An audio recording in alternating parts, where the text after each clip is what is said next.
अस्सलाम वालेकुम, कैसे हैं आप सब? उम्मीद करती हूँ सब खैरियत से होंगे। तो here is my first vlog. आज इफ्तारी में बहुत सारी चीज़ें बनाएंगे तो सोचा आप लोगों के साथ भी शेयर करूँ कि इफ्तारी की तैयारी हम किस तरह करते हैं। तो किचन में सबसे पहले आके मैंने दूध बॉईल करने के लिए रख दिया था। दूध बॉईल करने के बाद मैं रोल पराठा की तैयारी कर रही थी क्योंकि 4:30 हो गए थे और जल्दी जल्दी सारे काम करने थे और भी काफ़ी सारी चीज़ें बनानी थी, तो इसलिए मैं जल्दी से किचन में चली गई ताकि जल्दी जल्दी सारे काम हो जाएं। तो मैं रोल पराठा बना रही थी, इसकी रेसिपी को मैं जल्दी से रिकॉल कर देती हूँ। सबसे पहले मैंने फ्राई पैन में तेल लिया, उसके बाद मैंने उसमें लहसुन अदरक का पेस्ट डाल के उसको भूना, उसमें चिकन शिमला मिर्च डाल दी, उसको अच्छे से उसको भी सौते कर लिया था।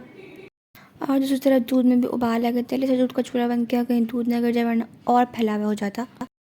उसके बाद मैंने इसमें बंद गोभी डाल दी थी, बंद गोभी डाल के मैंने उसको मिक्स किया ताकि बंद गोभी का कच्चापन थोड़ा सा ख़त्म हो जाए। इससे मैंने थोड़ा सा पकने के लिए छोड़ दिया था।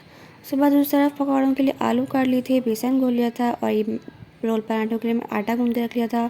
पकौड़ों के लिए प्याज और हरी मिर्चों के पकौड़े बनाए थे, उसके लिए हरी मिर्चें निकाल के रखी हुई थी। दोबारा से फिलिंग पर आ गई थी मैं, क्योंकि मुझे वो तैयार करनी थी। उसमें मैंने सोया सॉस डाला, चिली सॉस पहले डाल दिया था, उसके बाद सोया सॉस डाला था और उसको मैंने अच्छे से मिक्स कर लिया। अच्छा, इतनी सारी इफ्तारी बनाने का मकसद ये था कि जो मेरे भाई हैं उनका रमज़ान में स्केड्यूल इतना मसरूफ़ हो जाता है कि वो घर में रोज़ा खोल ही नहीं पाते। तो इस वजह से आज सुबह ऑफिस जाते हैं, वो सुबह अम्मी को बोल कर गए थे कि मैं सुबह घर में रोज़ा खोलूँगा। तो अम्मी ने बोला, भाई मेरा बेटा घर में रोज़ा खोलेगा, कुछ अच्छी अच्छी चीज़ें बनाओ, मेरा बेटा रमज़ान में पहले रोज़ा घर में खोल रहा है। तो बस इसी वजह से इतना अहतमाम था इफ्तारी का हमारे यहाँ आज। तो इसमें मैंने काली मिर्च डाल दी थी, कुटी हुई मिर्च डाल दी थी और नमक ऐड कर दिया था और उसको दोबारा से अच्छे से मिक्स कर लिया था। उसके बाद उसमें ऑरिगेनो डाल दिया था मैंने। ऑरिगेनो पाउडर जो है उसकी स्मेल इतनी अच्छी होती है, ये मैंने अपने भाई से मंगाया था, मुझे उन्होंने ला कर दिया था। उसकी स्मेल इतनी अच्छी थी, मैं हर चीज़ में होता है कि मैं इसमें ऑरिगेनो डाल दूँ। उसके बाद मैंने इसमें मायो डाल दिया था, मायोनीज़। ये भी बहुत मज़े का होता है, मायोनीज़ से ये होता है कि क्रीमी फ्लेवर आता था। उसके बाद मैंने इसमें कोयले का दम लगा दिया था, मतलब थोड़ा सा कोयले का धुआं ले दिया था ताकि स्मोकी फ्लेवर आ जाए और टेस्टी हो जाए रोल पराठा हमारा। उसके बाद चनों के लिए मैंने दूसरी तरफ इमली भिगो दी थी ताकि इमली नरम हो जाएगी तो उसका आराम से पल्प भी निकल जाएगा। थोड़ी सी मैंने वो पहले से ही भिगो कर इमली को रख दिया था। फिर मैं काफ़ी थक गई थी क्योंकि रोता था, खड़े खड़े भी थक गई थी। फिर मुझे मेरी बहन ने कहा कि तुम जाओ थोड़ी देर आराम करो, मैं पराठे बना देती हूँ। तो वो पराठे बना रही थी और मुझे पराठे बनाने आते भी नहीं हैं, मैं सिर्फ पराठे सेक लेती हूँ, मुझे सेकने बहुत अच्छा आते हैं। बना भी लेती हूँ लेकिन ये मैदा था, सफ़ेद आटा, इसके पराठे मुझसे बिल्कुल भी नहीं मिलते, काफ़ी मुश्किल हो जाती है उसको बेलने में ही। तो मेरी बहन ने कहा कि मैं बना लूँगी, तो मैं खामोशी से जाकर अंदर बैठ गई थी कि हाँ आप बना लो। और इतनी जल्दी उसने पराठे बना लिए थे, तो मैं जब थोड़ी देर बाद आई तो मैंने देखा कि पराठे सारे तैयार। मैंने उसको बोला, मैंने कहा अभी अपने पराठे बना भी लिया? और उसने मुझे बोला 2 मिनट का काम होता है, पराठे बनाना कौन सा मुश्किल काम है। मैंने कहा भाई सही है, आप बिल्कुल ठीक जा रही हो। अब ज़ाहिर सी बात है, जो मेरी बड़ी बहन थी और बड़ी बहन तो ऐसे भी काम मिनटों में कर लेती है, तो उसने पराठे बना लिए थे और उसके बाद रोल पराठा पूरा तैयार भी करके उससे रख दिया था। तो मैंने और ऐसे झटपट उसने रोल पराठे बनाए थे, तो मैं तो भाई मैंने कहा सही है, वेरी गुड अपनी, वेरी गुड। वैसे तो खाना बनाना मैं अपनी बहन से ही सीखा है, लेकिन वो मैरिड है, तो ऐसी बात है घर पर आई हूँ तो मैं ज़्यादा काम उनसे नहीं करवाती कि नहीं घर पे आराम करने के लिए आती हूँ मैं तुमसे अभी काम करवा लूँ। उसने जब पराठे बना लिए थे, 3 पराठे बनाए थे, उसके हाफ़ कर लिए थे। हम लोग 6 लोग थे, हमने कहा हम हाफ़ खा लेंगे, हम लोग ज़्यादा नहीं खाते, थोड़ा थोड़ा ही खाते हैं। तो अम्मी ने कहा हाफ़ ही हम लोग के लिए इनफ है, इसी से हम लोग का पेट भर जाएगा, वरना और कुछ ज़्यादा नहीं खाया जाएगा। दूसरी तरफ खरबूजा काट रही थी फ्रूट चाट के लिए सारा सामान होता है घर में, लेकिन ख़त्म हो गया था। तो अम्मी कहने लगी खाली खरबूजा ही काट लो, मैं वही काट रही थी। इतने में मेरी भतीजी उठ के आ गई थी, सो के उठी थी, रो रही थी, बहुत भूखी हो रही थी। तो अम्मी ने बोला कि भाई ये मैदा गूंदा हुआ रखा हुआ है, सारे काम छोड़ो, पहले इसको पूरी फ्राई करके दे दो, क्योंकि पूरी ये शौक से खा लेती हैं, ताकि ये खामोश होकर एक जगह बैठ के पूरी खा लें। उसके बाद बेसन में पकौड़ों के लिए नमक डाला, कुटी हुई मिर्चें डाली। इसके अलावा बेसन में हम कोई भी मसाला ऐड नहीं करते। ये दही बड़ों के पकौड़े फ्राई कर रही थी हमारी भाभी, और तो एक जगह बैठ के बहुत मज़े से पूरी को एंजॉय कर रही थी।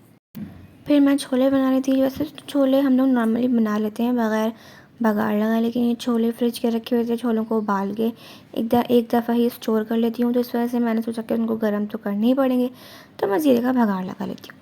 ज़ीरे का बघार लगा के मैंने उसमें चने डाले, चने डालने के बाद मैंने उसमें कुटी हुई मिर्चें डाली और जो इमली भिगोई थी उसका पल्प निकाल के डाल दिया था, वो रिकॉर्ड करने में भूल गई थी। उसके बाद उनको मैंने छोलों को अच्छे से मिक्स कर लिया था। फिर मुझे याद आया कि धनिया ज़ीरा तो पिसा हुआ ख़त्म हो गया। अब क्या करूँगी, धनिया ज़ीरा तो मैं तवे पे भून के जल्दी पीस लेती हूँ, लेकिन मैंने सोचा मैं ऐसे जल्दी पीस लेती हूँ वरना बहुत ज़्यादा टाइम कंज्यूमिंग हो जाएगा। मैंने जल्दी धनिया ज़ीरा मैंने पीसा। दूसरी तरफ ये हरी मिर्चों के पकौड़े फ्राई हो रहे थे, ये बहुत मज़े के बनते हैं। हरी मिर्चों के पकौड़े में हम लोग सिवाय नमक के और कुछ भी नहीं लगाया, सिर्फ हरी मिर्चों में नमक लगाया और बेसन में डिप करके उसको फ्राई कर लिया। इधर छोलों के लिए मैं टमाटर और हरी मिर्च काट रही थी, प्याज हमारी भाभी ने पहले ही काट के रख दी थी। छोलों का जो पानी होता है मम्मी नहीं फेंकवाती, क्योंकि कहती हैं वो अच्छे लगते हैं, तो वो पानी ही था छोलों में, तो तेज़ आंच करके उसका पानी खुश्क कर रही थी। इमली का ही पानी था, वो भी खुश्क कर रही थी, तो साथ ही मैंने धनिया डाल दिया उसमें और उसको आंच मैंने उसकी तेज़ कर ताकि सारा पानी उसका खुश्क हो जाए जल्दी से छोलों का। और मैं इतनी बड़ी भुलक्कड़ कि जो धनिया ज़ीरा मैंने पीसा वो मैं इसमें डालना ही भूल गई। मुझे मेरी बहन ने याद दिलाया कि वो पीसा था वो उसमें डाल दो। फिर मुझे याद आया हाँ मैंने वो तो डाला ही नहीं। फिर मैंने जैसे उसमें धनिया ज़ीरा डाला ताकि मैं भूल ना जाऊँ। फिर उसको मैंने डिश में निकाल लिया चने को, वो चने डिश में निकाले। उसके बाद मैंने उसमें ऊपर से प्याज, टमाटर और हरी मिर्च डाल दी। पकते हुए मैंने नहीं डाला क्योंकि वो प्याज पक जाती। फिर मेरी बहन इतना गुस्सा करती, कहती है ख़राब हो जाते हैं चने, तो ऊपर से डाला करो, थोड़ा सा क्रंची क्रंची प्याज वो आती है, वो अच्छी लगती है। हमेशा मुझे उस बात पे डांटती, तो मैंने कहा अच्छा ठीक है मैं आज ऊपर से डाल दूँगी। तो मैंने ऊपर से डाल दिया। वही छोले इतने मज़े के लग रहे थे, ये वाकई बहुत मज़े के छोले बने थे। फिर दही बड़ों के लिए मैंने दही फेंट रही थी, उसमें हरी चटनी बना के डाली थी। हरी चटनी में पुदीना, हरी मिर्च, ज़ीरा और लहसुन, इसके अलावा मैं कुछ भी नहीं डालती। वो मैंने दही में डाला और उसमें नमक डाल के मैं उसको फेंट रही थी। फिर भाईजान जो है वो फ्रोज़न आइटम्स लेकर आए थे, नगेट्स और चिकन क्रॉकेट्स, तो वो फ्राई कर रही थी। तो उसमें मैंने फ्राई पैन में ऑयल डाला, उसको हमने कहा फ्राई पैन में शैलो फ्राई कर लेंगे, जल्दी से फ्राई हो जाएंगे, क्योंकि रोज़ा खुलने में बहुत कम टाइम रह गया था। जल्दी सारे काम करने थे, मुझे जूस भी बनाना था, तो मैंने कहा जल्दी से दूसरे चूल्हे पे नगेट्स रखो ताकि ये भी जल्दी फ्राई हो जाए। और ये मेरी भतीजी हैं, पूरी खा रही थी, इनका नाम है सैदा तूर ताहा।